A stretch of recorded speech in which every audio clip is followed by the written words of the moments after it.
October. He has now started doing individual drills, but no group scrimmages yet. Shannon, how do you think the Pelicans should deal with Zion's return? I think they're doing it right, taking it slow. I wouldn't be opposed to him sitting down for the entire year, Skip. I read where they're trying to change the way he walks and change the way he runs. Just think about that. You've been doing something your entire life, and they said, you know what? We're going to change the way you do that. The way you walk is just natural. The way you run is just natural. Skip, look, big young men normally become big old men. Zion Williamson is pretty close to 300 pounds. I don't care what anybody tells you. They can list his weight, whatever they want to list it as. But when you tear your knee and you can't exercise, Skip, when you like that, his weight has gone up. I will give him a set number that he needs to get at before he's able to get back on the court. And Skip, if he can't reach that number, Skip, he's too heavy. He's going to have these problems if he does not get his weight under control. I'm sorry. He's 19 and 300. What 19-year-old at 300 pounds all of a sudden become 25 and be 245? That doesn't happen, Skip. He's got to get his weight under control. I don't know if he has a chef and personal trainers on his own, but he needs to get that. I'm thinking that his mom, because what happens, a lot of these guys, they bring their parents to live with them. Skip, he needs to have a full-time chef, and he needs to put him on a regimen, Skip. He's too heavy. It's as simple as that. Yep.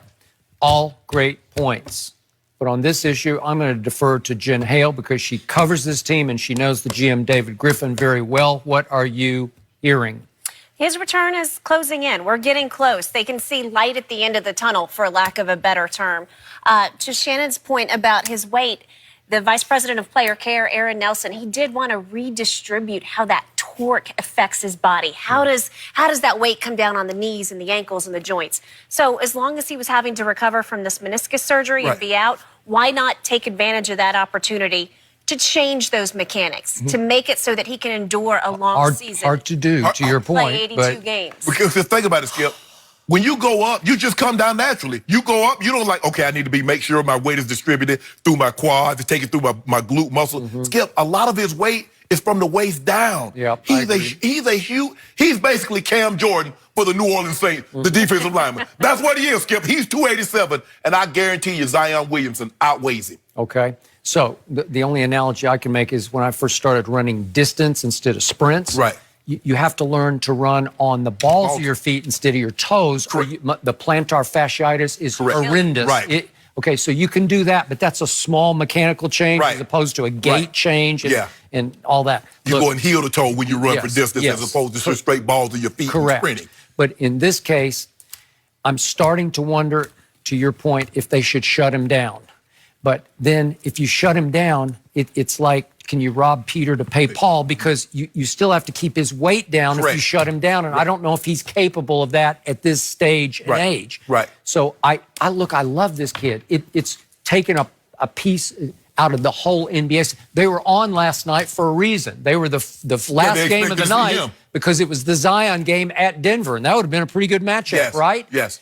Well, I'm missing him. We're all missing him. And I want to see him, and I'd like to see him slowly but surely ease back into learning how to play NBA basketball, because I think he's going to be great. You think he's going to be pretty good. But I want to see it, but I'm not sure. Look, the knee surgery he had, it was minor. It wasn't a major reconstruction. So a lot of people can come back, as I told you, like Michael Gallup on my team. I told you on that meniscus tear, which is what he had. You can come back in 2 weeks, and Michael Gallup came back in 2 weeks and never looked back, right? But here's the thing, Skip. Michael Gallup is 210. I know. This kid is. He's kind of a lean 210. And that's the thing, Skip. And he's not. Just think about 300 pounds going up and down. Charles Barkley said he weighed 280 and he needed to get down to 250, 260. Well, this kid is above that. So what do you think and he's even more explosive than Chuck was. Skip, I mean, and we had never seen anything like Charles Barkley, a man that size that can move like that, could jump like that. Well, this guy is Charles Barkley on steroids, pardon the phrase. I mean, not he's on steroids, but he's even more explosive than Charles Barkley. I agree. But Skip, when you have a surgery, the one thing that you can't do is condition. What are you going to do, Skip? So now he lost all the conditioning that he could have gotten by practicing and playing in games. He lost all that because remember, he missed the last, 2-3 games of preseason. So he missed in summer league. So he missed summer league and he missed 2 games. Played for like 2 minutes of summer league. Right, and they shut him down to that, and then he missed the last 2 games of the preseason. Yep. So, Skip, he's got to get that, Skip, get his weight down. Say, son, we're going to give you a target weight to this. I would agree. Get your weight to here, and we'll let you play. Yep, I agree. Barring any setback, they are not looking at shutting him down, but we will see. Yes. We will see. Time will tell. I just want the best for the young man. As does everybody. He's a great guy. All right, up next, how do you explain Harden and Westbrook night? Kawhi and the Clippers beat LeBron and the Lakers for the second time this season. Final score, 111-106. The Lakers did lead by as many as 15 early, but then Kawhi scored 11 of his 35 points in the final quarter, and Patrick Beverley forced a key LeBron turnover to seal the game. Anthony Davis said after the game, quote, gave that one away. Rob Parker back with us. Rob, what is your biggest takeaway from the Lakers' loss last night? I got 2 things from that game. A, LeBron is a phony. Ooh. Okay? LeBron is a phony when it comes to this. He was hurt in his groin. Remember, he got hurt in the first quarter. Let's look in the second quarter when he ran and jumped on Kevin Hart's lap. Do you remember that? Oh, yeah, if I had a bad groin, Skip, I wouldn't be running. Watch this. He runs over. He wants to get in on the fun, and he goes and jumps on Kevin Hart's lap. Watch LeBron. Oh, yeah, my groin is really? bad. He running. Did you see really, that? Rob Parker, really? Skip, you showed that. If your groin was bad, would you be running to go jump on another? He ran. No. I haven't seen a guy jump on a guy's lap since I went to Magic City in Atlanta. That's the last time. Come on, Shannon. You just saw that. If LeBron was a doctor, it would be malpractice. What is he talking about, his groin? Oh, my goodness. Skip, you wouldn't do that if you were really hurt. You got a basketball game to play, Shannon. There's Exhibit A. I'm not buying into that. And again, I've said this before. The Lakers are championship frauds right here, right now, December 26th. The 2 teams that are in their way, Milwaukee and the Clippers. And they can't beat either one of them. And you think they're going to beat them in a 4-game series? I mean, in a 7-game series, win 4 games? Yep. It ain't happening, Shannon. Look at this team, second oldest team in the NBA. And you know what? Dwight Howard, all these guys, will they be there in June? You know, they're playing well right now. You're already seeing it. They've lost 4 in a row. LeBron's probably going to miss a couple more. There's a couple more games. And for the greatest start that they had, right? The Clippers are now only 1 game behind them. They had this great start. Clippers didn't even play their whole team. George didn't start the season with them, and Kawhi's missed 8 games. And they're 1 win behind them. Last night was the first night they had their whole roster intact.